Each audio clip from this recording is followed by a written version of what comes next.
Everyone loves a bad boy. Keep my wife's name. No, not that bad boy. I'm talking about characters that do despicable things, characters you love to hate. But do you know what's even better than one of those bad boys? A bad boy who redeems himself. Because not only did you get to see him do all of those bad things before, but now you get to root for him as he tries to be a good boy instead. I love you, man. Fuck you, Marcus. So today I'm going to look at 3 bad boys who became good boys, and I'm going to highlight 4 techniques the writers used to redeem them so that you can turn bad boys good in your own writing. Behind door number 1, we have Jaime Lannister from Game of Thrones. He's a king-slaying, child-killing, sister-raping arsehole who's checked off every heinous act you can think of, like a psychopath playing bingo. He's a wonderful inversion of the Prince Charming archetype. He's a total bastard, but he's also handsome, funny, and a deadly swordsman. He even has his own twisted sense of humour. Things I do for love. Very twisted. Next, we have Steve Harrington from Stranger Things, the quintessential 80s Chad.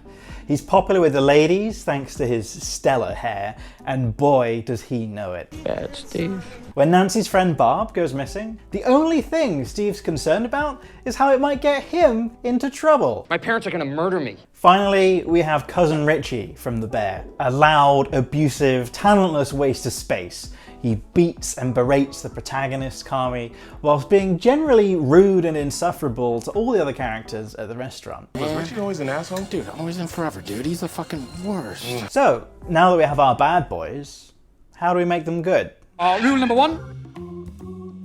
Yeah, you may not have realised it, but these bad boys were actually good boys all along. Surprise, motherfucker. You have to lay the foundations for a character's redemption way before that redemption actually happens. This goes without saying whether you want to redeem a character or not, but you should always give your characters layers. Layers. Even your most despicable villains are heroes in their own eyes, which means your characters should always have something defensible about them. Note that I said defensible and not likable, though it obviously helps a redemption arc if we like our bad boys too. You ever made love to a man? No. You want to? For Jaime, it's that sense of honour we talked about before, and nowhere is this more evident than in his love for Cersei. Yes, she's his sister. Ew! Dude! What the fuck? But she is his one true love. He's loyal to her and her alone, and he values Cersei above everything else. And my husband.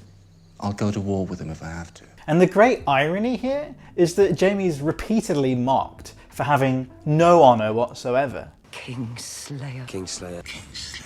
Kingslayer. Everyone calls him the Kingslayer for breaking his oath in the Kingsguard and murdering the previous king. Now, Jaime had a noble reason for doing this, but he never tells anyone what that was. Instead, he suffers their insults, pretending not to care, even though it's obvious that he's ashamed of his reputation. I could care less what anyone thinks of me.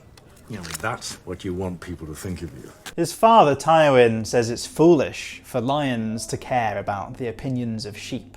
But Jaime cares. Now with Steve, yeah, he did smash Jonathan's camera.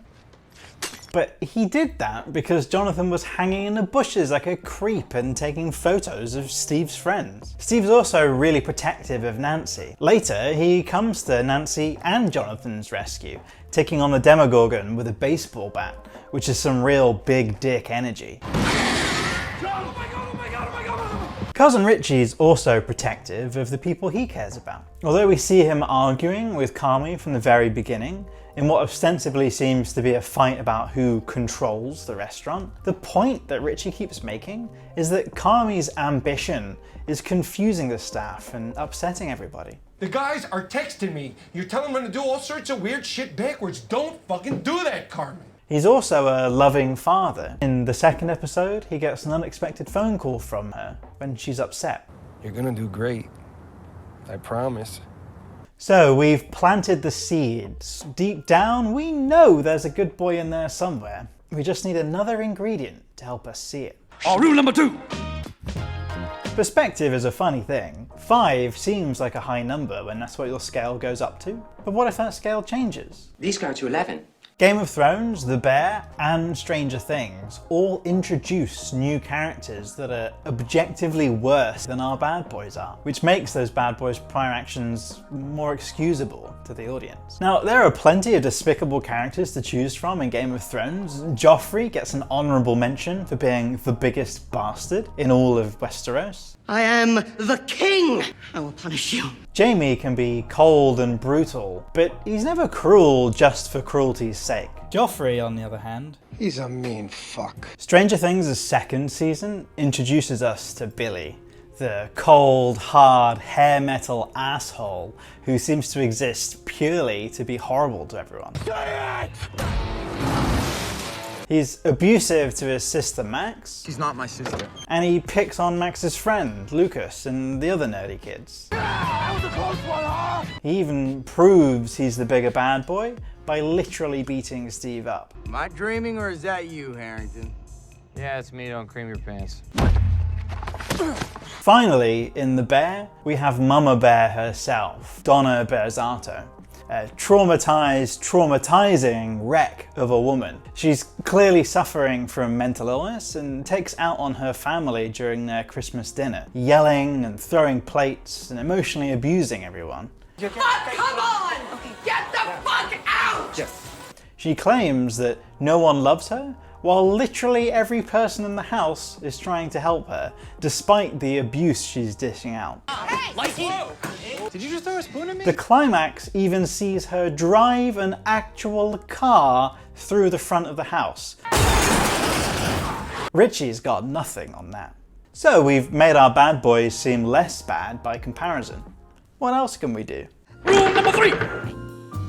It's time for our bad boy to become a sad boy. Throw him in the gutter, take away the things that he holds dear. Suddenly, he's no longer a tyrant on top of the world. He's a victim. He's someone we can root for. Great, now I have guilt! In Stranger Things, Steve gets dunked on in rapid succession. His girlfriend leaves him for that dweeb with the camera. The new guy, Billy, shows up and is more popular, better at sports, and has even better hair. Plus there's that whole beating him to a pulp thing. In The Bear, during the same flashback episode where we met Mama Bear, we also met Richie's wife, Tiffany, and it was clear that the two of them were very much in love. Now, in the present day, we know they're no longer together, even though Richie still wears his wedding ring. In the very next episode, Tiffany tells him that she's moved on with her life, and that she's engaged to some new asshole. Frank proposed to me. That's great, Tiff.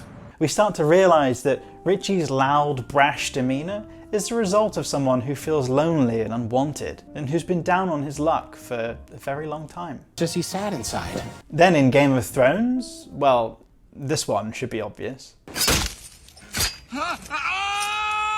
Hand go bye-bye. Jaime Lannister knows he's not a popular man, and as we saw earlier, he's extremely conscious of his reputation. Jaime proudly boasts that there are perhaps 3 men in Westeros who could best him in combat. By losing his sword hand, he loses the only part of his reputation that he was proud of. My sword hand. I was that hand. Now he has to face his demons, and they are ugly.